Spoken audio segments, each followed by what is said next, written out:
I'm getting a lot of subscribers on YouTube as of late, and I realized I haven't actually put up anything on YouTube in a while, so I might make a video, and if you guys like it, I'll keep making more. Basically, in the middle of a detail, I can take a specific part of the car, do a video on it, a demo, whatever, bring up a point, and then post it. It'll be kind of unedited, quick, a little rough around the edges, and I think that's how it should be.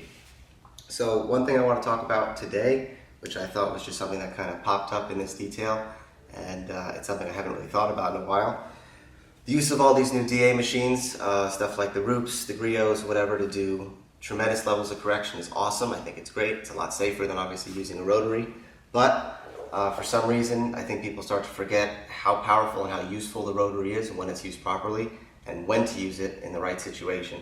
So this is one of those perfect scenarios where this lower region here by the license plate, which I removed, it's all corrected. I did that with a DA and a 3-inch pad, and it worked fine. And now for the finishing part, just to make sure that I get out all that haze, I was going to go back with a DA, and I realized that I could probably knock out this area faster and more efficiently and get probably a higher level of correction with a rotary using just a polishing pad. Now if I actually wanted to clean up after compounding using what I used before, I would have to use probably a more aggressive pad than this and then finish it down again later.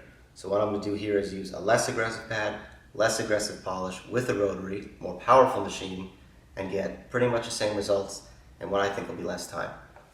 So this is me just going to polish out this area here. I already spread it a little bit. Speed 1 on this machine is 1100. We'll start there and then go right to 15.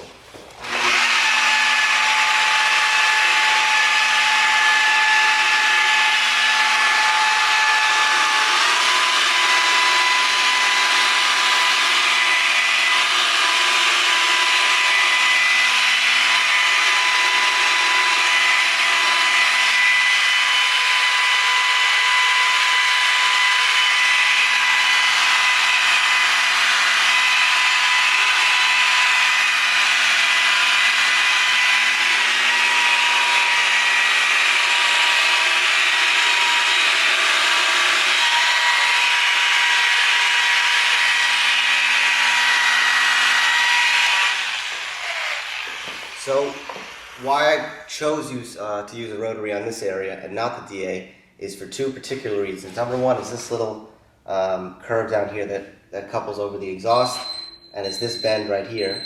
Sorry, that's my timer. Keeps me on schedule. Is also this curve right here. But once you get on it with a DA, you might get some bog, and you may be able to correct this outer portion and remove some scratches, but once you get in here, it's very tough to get that DA spinning at an angle to actually cut out defects. Now with a rotary, and the reason I use a little bit of a bigger pad on a 3-inch backing plate is I can kind of rest the machine in there and crank the speed up just a little bit to get that pad spinning to cut out all the defects that are in here. Otherwise, you have basically a nice corrected flat area here, nice corrected flat area here, and then leftover defects here and here. So instead of changing machines and pads quickly, I could just use the same machine, same pad, and actually hit all these areas at once and get my full correction done properly.